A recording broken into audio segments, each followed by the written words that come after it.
15 अप्रैल से 15 मई के बीच आपके आवास पर यानी आपके निवास स्थान पर जो आपका घर है वहां पर कोई सरकारी कर्मचारी आ सकता है और आपसे 17 सवाल पूछेगा। जी हां, जातीय जनगणना का दूसरा फेज जो है वो शुरू होने जा रहा है। 15 अप्रैल से 15 मई के बीच आपके आवास पर यानी आपके निवास स्थान पर जो आपका घर है वहां पर कोई सरकारी कर्मचारी आ सकता है और आपसे 17 सवाल पूछेगा। जी हां, जातीय जनगणना का दूसरा फेज जो है वो शुरू होने जा रहा है। पहला फेज पूरा हो चुका है और आपके घर पे कोई ना कोई सरकारी कर्मचारी जरूर आया होगा, आपके मकान पर नंबर लिखकर गया होगा और अब 15 अप्रैल से 15 मई के बीच फिर कोई अधिकारी कर्मचारी आएगा और आपसे 17 सवाल पूछेगा। वो 17 सवाल क्या होंगे इस वीडियो में आपके साथ हम साझा करने जा रहे हैं। पहला सवाल जो आपसे पूछा जाएगा वो यही होगा कि आपके परिवार के सदस्यों का पूरा नाम क्या है। जी हाँ, पूरा नाम का मतलब पूरा नाम। आपके परिवार में जितने भी सदस्य हैं, अगर 2 हैं तो 2, 5 हैं तो 5 और 10 हैं तो 10, सभी के पूरा नाम जो है वो आपसे पूछा जाएगा। दूसरा सवाल जो होगा वो होगा आपके पति या आपके पिता का नाम, और ये अनिवार्य है।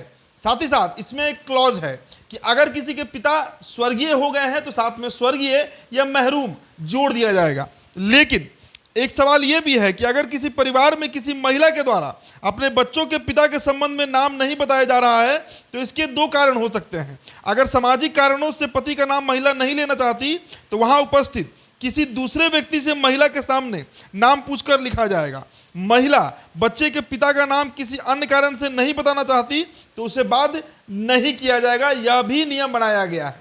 चलिए अब आपको बताते हैं तीसरा सवाल जो कर्मचारी आपसे पूछेगा।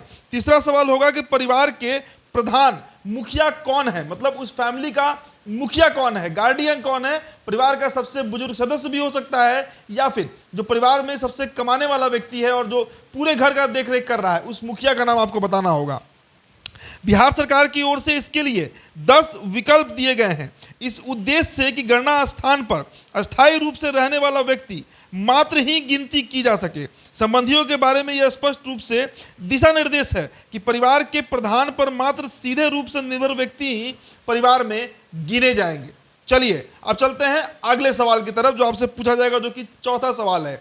वो यही है कि परिवार में शामिल लोगों की उम्र क्या है। चाहे जितने भी लोग हों, नवजात शिशु ही क्यों ना हो, सभी का उम्र आपको बताना है।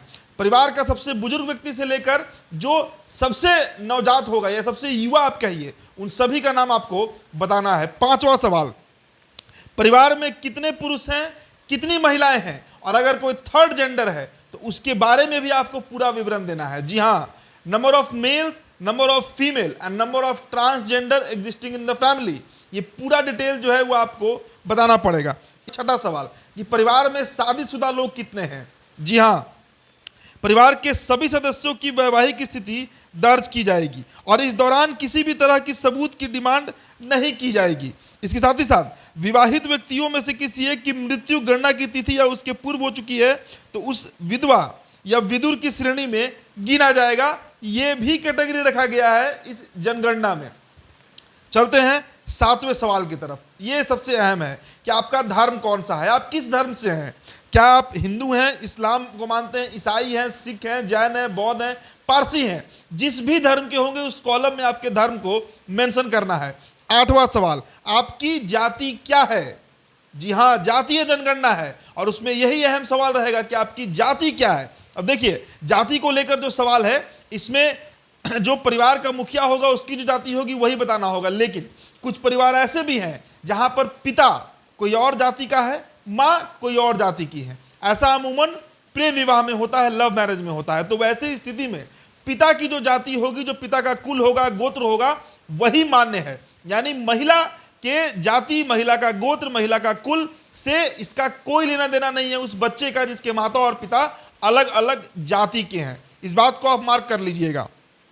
अगला सवाल जो 9वां सवाल है कि परिवार में कुल पढ़े लिखे लोग कितने हैं। साक्षरता का भी अनुमान लगाना है जातीय जनगणना से और इसे लेकर ये सर्वे कराया जा रहा है जिसमें परिवार के लोगों की पढ़ाई लिखाई की जानकारी देनी होगी। जो पढ़ना लिखना नहीं जानता वो अभी बता सकता है कि वो अनपढ़ है।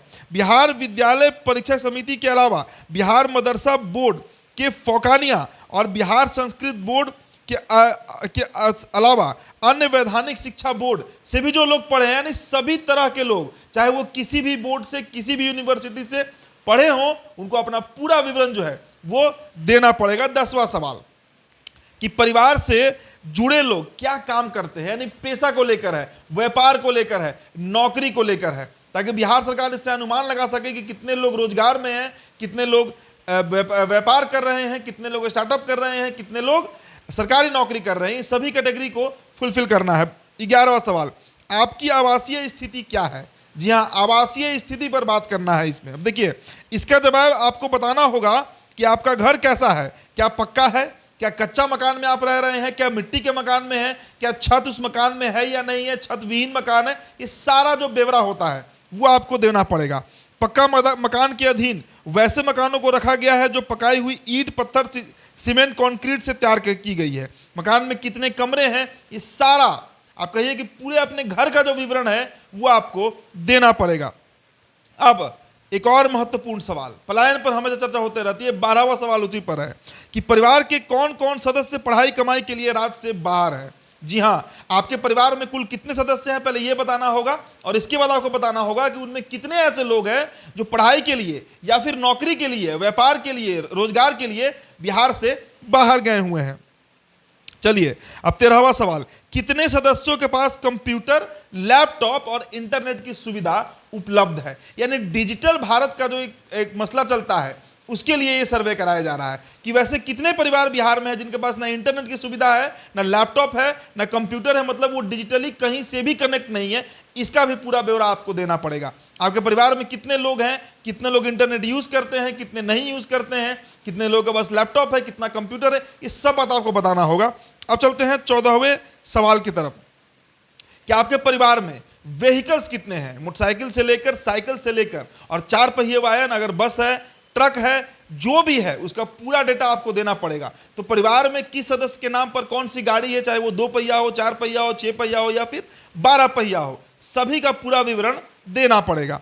अगले सवाल, खेती के लिए कितनी जमीन है। देखिए, ये बेहद अहम सवाल है, क्योंकि एक बार बार बिहार में एक मसला चलता है कि बिहार में कुछ जातियों के पास ही सबसे अधिक जमीन है, उसका खतियान खंगाल रही है बिहार सरकार। तो आपके परिवार में किन किन सदस्यों के नाम पर कितनी जमीन है, वो खेतीहर जमीन है या कैसी जमीन है, उसका पूरा जो विवरण है वो आपको देना पड़ेगा। अब चलते हैं 16वें सवाल की तरफ कि आपके पास आवासीय भूमि कितनी है, मतलब वैसी जमीन जहां पर घर बनाया जा सके, या वैसी जमीन जहां पर आपका घर बना हुआ है, उस जमीन का पूरा नाप क्या है, उसका एरिया क्या है, वो आपको बताना पड़ेगा। और अंतिम सवाल आपसे यही रहेगा कि सभी स्रोता से आपकी मासिक आमदनी कितनी है, मतलब जितने भी सोर्स हैं, जो स्रोत हैं, वो सोर्स ऑफ इनकम कितना है आपका। बहुत से लोग ऐसे हैं जिनका 2, 3 या उससे अधिक सोर्स ऑफ इनकम होता है, मल्टीपल बिजनेस होता है उनका, या फिर कई तरह के और भी साधन हैं जिससे पैसा धन अर्जन किया जाता है। तो ये सवाल भी एक कॉलम रहेगा जिसमें आपको बताना पड़ेगा, और कौन कौन से वो माध्यम है, कौन कौन से वो सोर्स हैं, इसका पूरा ब्यौरा आपको देना पड़ेगा। तो ये 17 सवाल, ध्यान रखिएगा, 17 सवाल आपसे पूछा जाएगा जातीय जनगणना के दौरान 15 अप्रैल से लेकर 15 मई के बीच। आप तैयार रहिए। इन सभी आपको मैंने सारे सवाल बता दिए हैं, सभी का जो उत्तर है आप अभी से खोज कर रख सकते हैं, ताकि जब कर्मचारी आए तो आपको बताने में ज़्यादा असुविधा ना हो। फिलहाल इस खबर में इतना ही। आप बने रहिए द बिहार टॉप के साथ। मेरा नाम उदीप तारन है, बहुत बहुत शुक्रिया।